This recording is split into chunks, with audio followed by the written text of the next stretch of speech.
Hello everyone, this is part 30 of What If Naruto Wants to Surpass the Nine Tails, and I hope you guys enjoy this video and to like, to subscribe, to share, and check out the playlist, to see more comment down below. Now let's start the intro. They call me a god. They call me a god. They call me a god. Join my membership, the perks are great. It's in the description. 2 weeks had passed since Naruto and Susanoo had their encounter with Team Samui, and all of that time was spent back at the valley. They knew that the only thing left to do was take out Madara, but they weren't going off half-head and risking everything so close to the end. Keeping this in mind, one would think that they would be devising clever ways of defeating the man, but it was not so. They already knew how they were going to end it, they only needed some time to get fully used to their new situation. It wouldn't do to be unprepared in battle after all. Naruto had spent almost the entire time sitting in a meditative lotus position, his focus being entirely inwards. Neither Susanoo nor the Gedomazo were anywhere to be seen, which was to be expected given that they were inside him. In point of fact, both were now one and the same.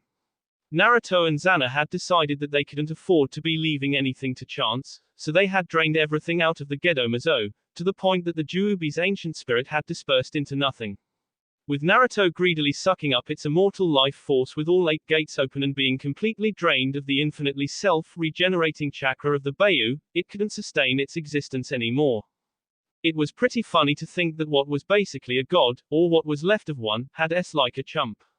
Then again, a lot of people had S-like chumps when going against Naruto. As soon as that was done, Susanoo had taken up residence in the now truly empty husk.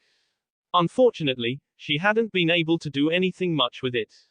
No shapeshifting or taking human form or anything of the sort. The most she had been able to do was walk, more like lumber, around a bit, which was more than what the Juubi had managed, but hardly impressive.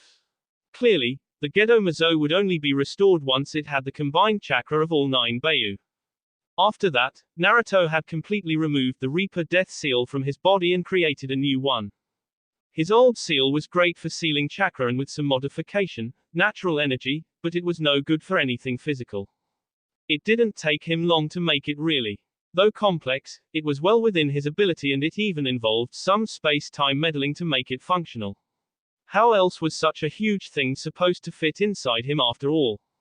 That question had also made them realize that the Rinnegan must grant some kind of instinctual understanding of Fuinjutsu, to a certain point. Now that he thought of it, that chakra-absorbing trick of the Pretapath was almost definitely a Fuinjutsu as well, along with some other things he'd seen the Rinnegan do. That kind of pissed him off actually. After all the work he'd put into learning Fuinjutsu, having some Uchiha be capable of using it just because he had a pair of fancy swirly-twirly eyes was really annoying. Though Naruto was willing to bet his left nut that Madara had no clue about the finer points of the seals that he was capable of using courtesy of the Rinnegan, which was incredibly stupid in his opinion. Using powers that you didn't understand properly was often a recipe for disaster. Case in point, Obito. He could use an insanely powerful space-time technique because of his eye, and it got him K in the end because he had no idea that it was possible to counter it. XXXXXXXXXXXXXXX. Naruto stood on top of Hashirama's head in the Valley of the End, gazing around contemplatively. He was dressed in his usual get-up of open black leather coat with no shirt underneath it. His hair was gathered in a low ponytail that hung down to his thighs, though he fully expected it to get loose in the coming battle. The necklace that Tsunade had gifted to him sparkled occasionally in the sun as it hung from a cord around his en. He had the same style of comfortable black leather pants on as he usually did. The only real difference in his appearance was the fact that he was barefoot. His mastery of Mokuton and Senjutsu was now such that it simply felt more comfortable if he had direct skin contact with the earth. It wasn't as if he had to worry about stepping on sharp rocks, considering how tough his skin was these days, and the way that shoes dulled his senses was discomforting. As long as he was in direct contact with the ground, he could feel every living thing in a truly massive area, provided that they too were touching the ground. His life force sensing worked without it, but in that case it only in the immediate area. The vast emptiness that he could feel in the deserts of Wind Country was rather unpleasant, and Naruto resolved to fix that after this battle. He'd taken a lot from the world while he'd been weak and needed to keep Susanoo alive, so restoring life to that barren place would be a good way to give something back. It felt nice, to be able to do something that wasn't massively selfish once again. But that was for later. Right now, there was a battle that needed to be fought. He couldn't help feeling nostalgic even though the memories he had of fighting Madara here decades ago weren't his. This place was oddly appropriate as the site of their final battle. He was quite sure that Madara would also appreciate the irony of getting his kicked in the same spot twice. At first he would probably think that it was appropriate to have his victory where he had previously suffered defeat, but that would change once he started losing. Well, might as well get things started. Naruto took a deep breath, felt the powerful chakra in his body rising to the surface, overpowering the suppression seals on his coat and allowing it to be felt far and wide.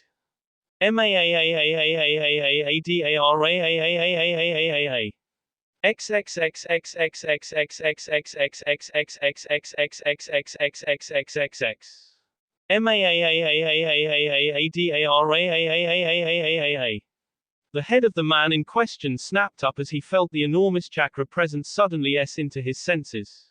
It was so huge that it was actually somewhat difficult to pinpoint an exact location, but he managed it after a few seconds of focusing. The Valley of the End. Madara smirked. How appropriate. Though it made him wonder what the point of calling him out like that had been. From what he could tell, Uzumaki had just wasted enough chakra for several S-rank techniques just to make himself heard. He wasn't anywhere close to the Valley of the End after all, which meant that the shout had probably been heard by most of the elemental nations. Oh well, it would certainly fit with Uzumaki's usual way of doing things. If he wanted an audience for his defeat, then Madara certainly wasn't going to stop him. At least it would bring a lot of people to the same spot so that they would be easier to put into the infinite Tsukuyomi. Well, it wouldn't really matter, but if everyone was there he could gloat a bit first. Despite the months of frustration, he couldn't help a slight anticipatory grin from forming on his face. The battle was bound to prove interesting.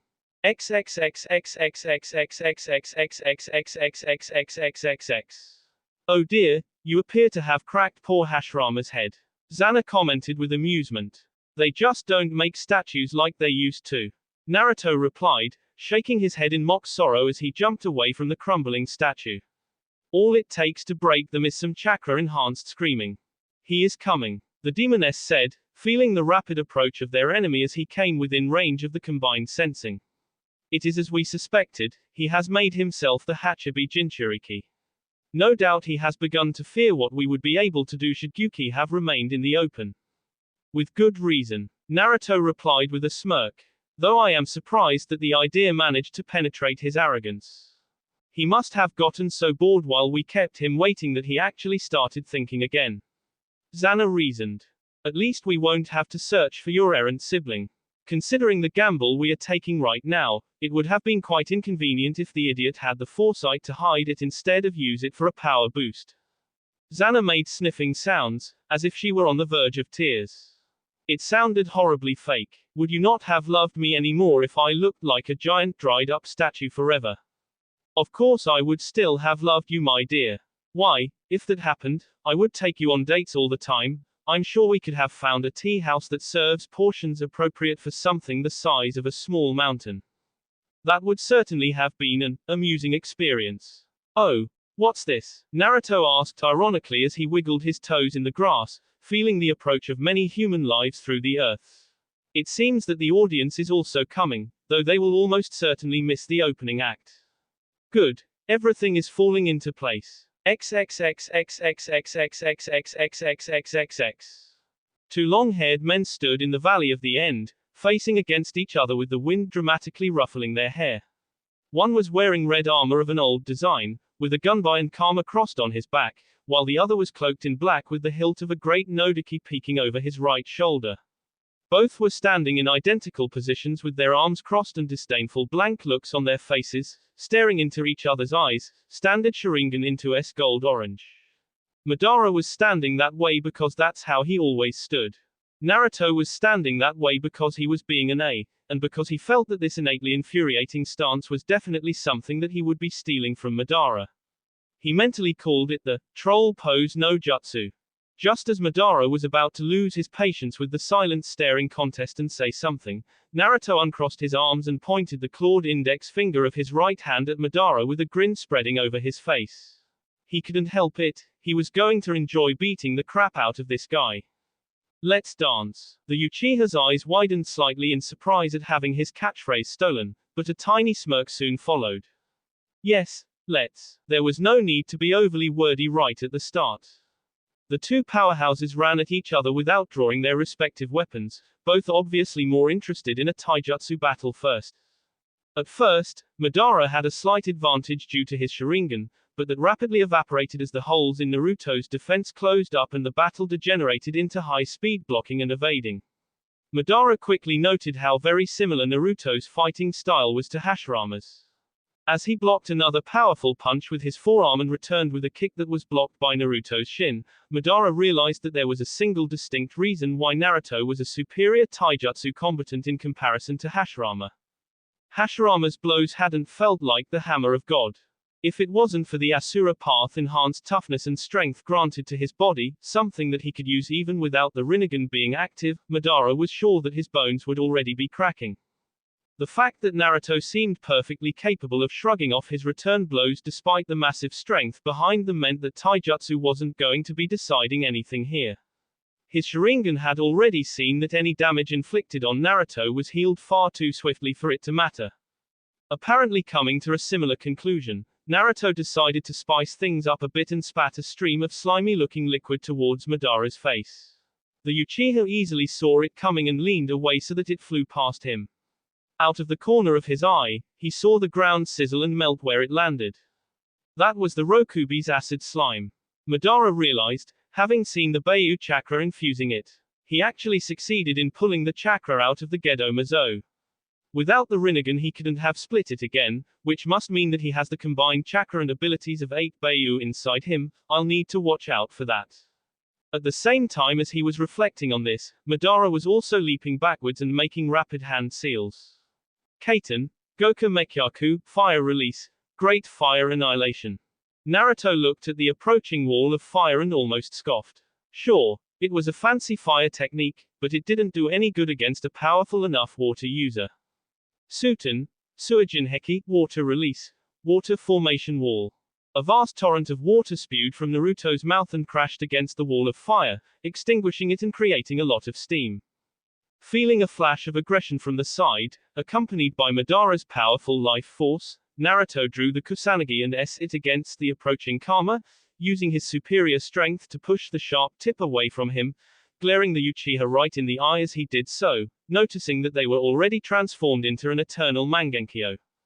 While Naruto was busy pushing away the Kama with his sword, Madara swung the gunbai with his other hand towards the blonde's end with the intent of breaking it.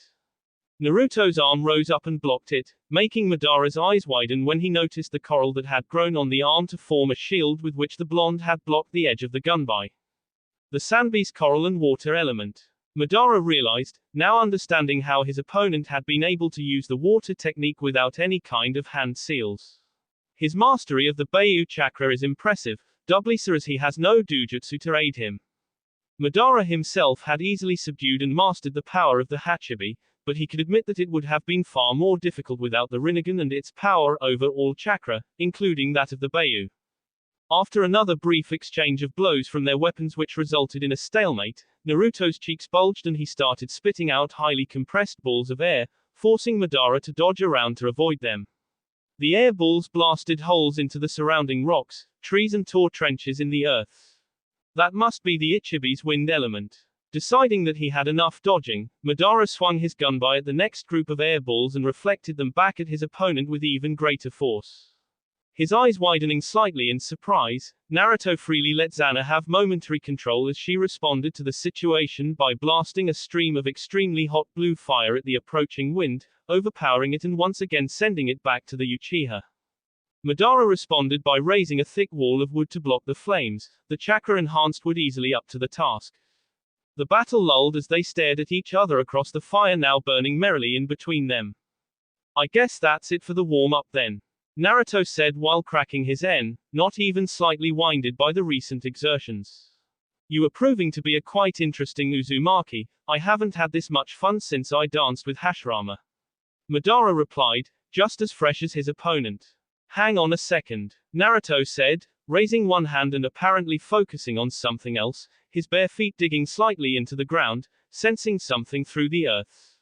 Madara narrowed his eyes slightly in interest and suspicion. He didn't doubt for a second that the blonde was ready to defend himself at a moment's notice, but he wondered what had caught his attention. Is he sensing the approaching shinobi? Zetsu made no mention of any significant sensing ability, certainly nothing good enough to sense them at this distance. Meanwhile, Naruto had located the thing that had caught his attention, two things even. Both of them radiated a strong life force, a life force that felt almost identical to Hashirama's, though weaker. Oh, you've been a bad boy, Madara, bringing friends to a private party. Naruto tutted, making Madara's eyes widen slightly as he realized that the blonde must have sensed White Zetsu and Spiral Zetsu, whom he had brought with him as a just-in-case measure. How could he have sensed them? The only reason that I can sense them is because I created them. To anyone else they should have been indistinguishable from the environment while they are hiding. Madara wondered to himself. Naruto had by now taken hold of the two life forces trying to hide in the earth in an invisible grip and ell the life out of them. Had they been human, he would have required direct physical contact, but whatever those two things were, they were more like humanoid plants than humans and therefore easy prey as long as they were in contact with the earth anywhere around him. Madara's eyebrows creased in confusion as he suddenly felt his two minions without any apparent cause. He wasn't particularly upset by the deaths, but he very much wanted to know how Uzumaki had killed them. How did you kill them? And how did you even know they were there? Naruto gave Madara an infuriatingly self-satisfied grin and replied with a similarly self-satisfied tone of voice. F you, that's how. Madara glared back and considered how to continue the battle. Obviously things would need to be escalated if the stalemate was to be broken, but he still wanted to gauge Uzumaki's skill level a bit more before going all the way. This meant using the powers of the Mangenkyo Sharingan. Tsukuyomi would be useless due to the Bayu inside him. From what he could see, the QB, or what used to be the QB anyway, was cooperating with the blonde and would be able to break the illusion easily. That meant Amaterasu and Susanoo. Amaterasu, Heavenly Illumination. Fukahoin, Fire Sealing Method. Madara watched in surprise as the black flames he had summoned were rapidly sucked into a seal that Naruto had forced into existence in the air with nothing but his dense chakra as a medium. When all of the black fire was gone, Naruto released the technique, allowing the seal to disperse, taking the Amaterasu with it. So sorry, but that annoying campfire of yours won't be very useful against me. Naruto mocked, securing the Kusanagi on his back again. Madara showed no outward reaction to the ease with which his most powerful fire technique had been countered. Obviously, Uzumaki could have done the same to block his earlier fire technique, but had chosen not to for whatever reason. The Uchiha was suddenly engulfed in the large form of his incomplete Susanoo, towering over Naruto even though it was only formed from the waist up.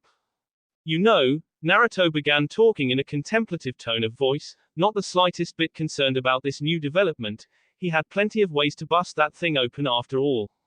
I still think it's complete B how you can summon this giant skeletal turkey with your eyes. It doesn't make any kind of sense. Madara didn't really care if Uzumaki thought that his ability to summon Susanoo was B, so he just manifested 4 arms on it, each one wielding a glowing blue Chris-type blade and prepared to S the blonde. He didn't really think it would be that easy considering how evenly matched they'd been so far, but it would be a good way to see what Uzumaki was capable of.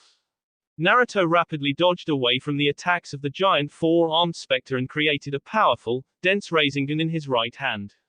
Instead of trying to charge the chakra construct with it, he made sure to empower it with Senjutsu and hurled it at Madara's Susanoo.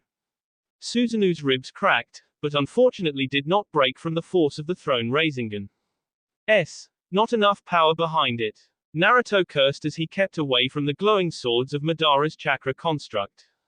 I did tell you that it would be too weak to destroy Susanoo. Zana chimed in. Yeah, Naruto said back, lamenting that they couldn't use one of their far more powerful combination moves yet, that might actually get lucky and kill Madara after all, which was something they didn't want happening quite yet. It would ruin the plan and it wasn't worth the risk, no matter how minor it was. The fight would escalate by itself soon enough anyway, so there was no need to take pointless chances. Besides, it wasn't as if these glowy swords were any real danger to him. He and Xana had made quite sure to only give Madara the illusion of a chance to win. In reality, they'd pretty much removed the possibility of him winning before ever coming here. They couldn't be 100% certain of that, given that they didn't know about all of the Rinnegan's powers, but they were pretty confident about it. Seeing as the Rasengan hadn't worked, Naruto decided to try something a little different. He manifested a mulede of chains which swiftly bound and restrained the arms of Madara's Susanoo. While this was happening, a grinning Naruto charged towards the chakra construct with the Kusanagi drawn, its blade glowing a bright blue-green due to being reinforced with senjutsu. That little trick had taken some figuring out, as natural energy wasn't very keen on interacting with lifeless objects, but it could be done as long as it was melded with chakra. It was well worth it though, as Naruto observed the amputated Susanoo with a wide grin. It made the blade so sharp you could almost see yourself just by thinking of touching it. Now that's what I call a disarming maneuver. Naruto snickered, much amused by the sight. Do you honestly think that you've accomplished something with this? Madara asked disdainfully and regrew Susanoo's arms. Not really, but it was pretty funny. Naruto said, still snickering before getting serious again. Either way, how about you try this on for size? The Kusanagi's blade suddenly extended towards Madara, who moved to block it with Susanoo's chakra blades, but much to his surprise, the rapidly extending blade bent around him as if it was made of paper instead of metal. Ah, the wonders of senjutsu. Unwilling to test the durability of Susanoo's ribs against the senjutsu-enhanced sword which had already proven sharp enough to see its arms, Madara fled.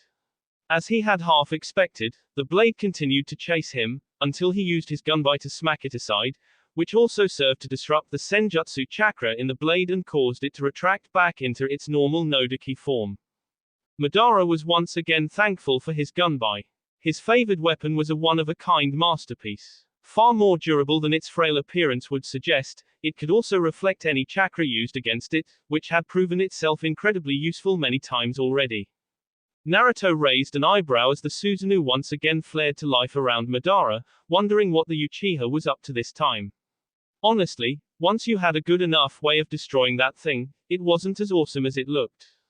Instead of forming sword again though, Madara called forth a group of large, spinning tomo that flickered with the same blue aura as his Susanoo. Naruto recognized the Yasaka Magatama technique from Hashirama's memories and knew that it could be a rather troublesome thing. Those things could chase him around and they were damned hard to block. Fortunately he had just the thing. Mokuton, Mokujoheiki, wood release, wood locking wall. Thick roots formed a dome around him, filled to the brim with chakra to make them stronger and more resistant.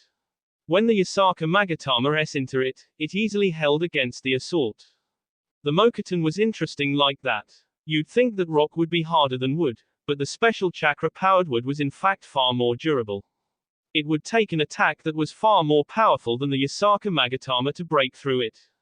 Madara released the technique once he saw that it was useless and stared impassively at his opponent, not showing his surprise at the blonde's use of Mokuton.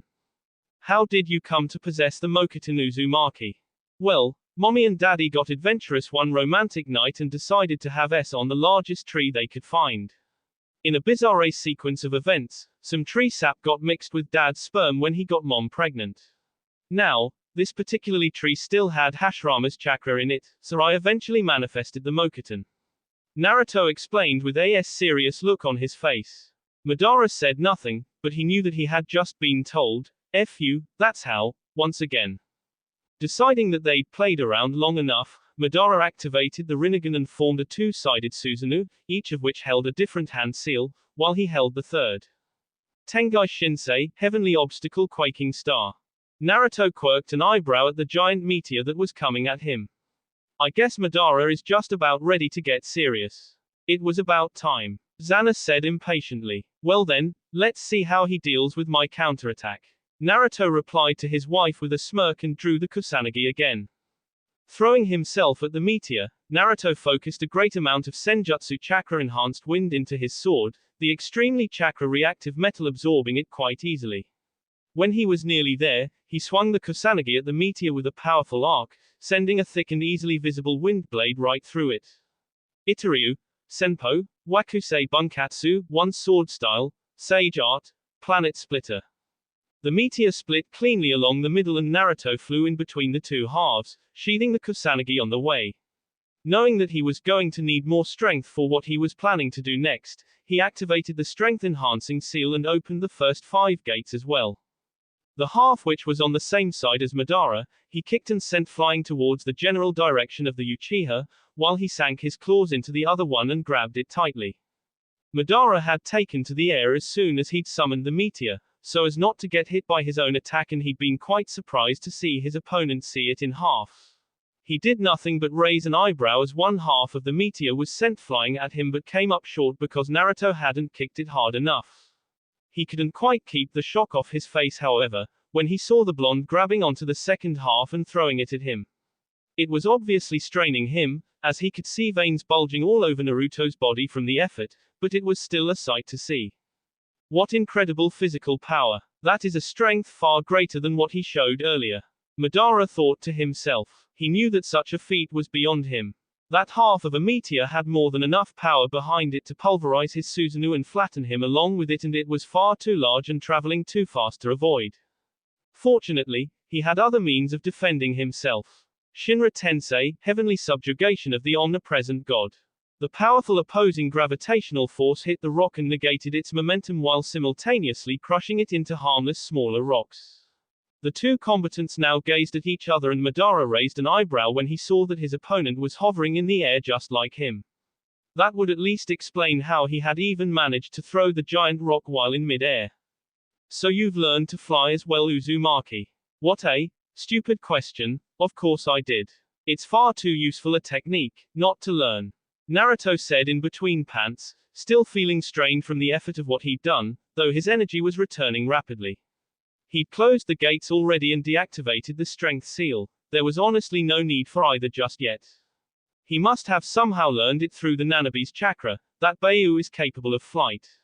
Madara reasoned to himself. The Nanabi flew through the use of wings, but it was not too far-fetched to believe that Naruto had found a way to fly without forming chakra wings. Either way, that meant that the battle could be fought anywhere, be it on land, water or in the air. Naruto wasn't really interested in aerial combat though and descended back to the ground. The Valley of the End was starting to look pretty beaten up at this point, what with meteors being thrown around and all. The spikes of shock and fear he just felt coming from several directions could only mean that the approaching shinobi had seen the meteor. They would arrive soon. Madara also landed on the ground and once more crossed his arms, simply staring at Naruto impassively. Well, are you gonna do something or not? Naruto asked with a grin. For all that this was the most important battle of his life, he was actually having fun. You've been a rather impressive opponent so far, Uzumaki, but this is where it ends for you. Madara stated and focused his Rinnegan on the blonde. Rinbo, Hengoku, Wheelgrave, Border Jail. Naruto and Zana had only a moment to be confused by the odd technique before a massive force suddenly S into Naruto's face and broke his nose, sending him flying until he crashed through the ground and into the nearby lake. The F was that? He asked as soon as he got himself out of the water, his nose already healed. His answer was another powerful impact from the side that once again sent him flying. That felt kind of like a fist hitting me in the jaw. Naruto thought just before he felt himself being kicked in the back. There is something hidden from our sight here. Not chakra though, Zana said, straining her senses to figure out what this could be. It has no life either and I can't feel any kind of presence at all that belongs to the natural world. Naruto took another few of the powerful hits while they tried to figure out what the hell was going on. It is useless, Uzumaki, you did well so far but you have no defense against this technique. Madara declared confidently, having not even moved from his previous position the entire time. We'll see about THGNH.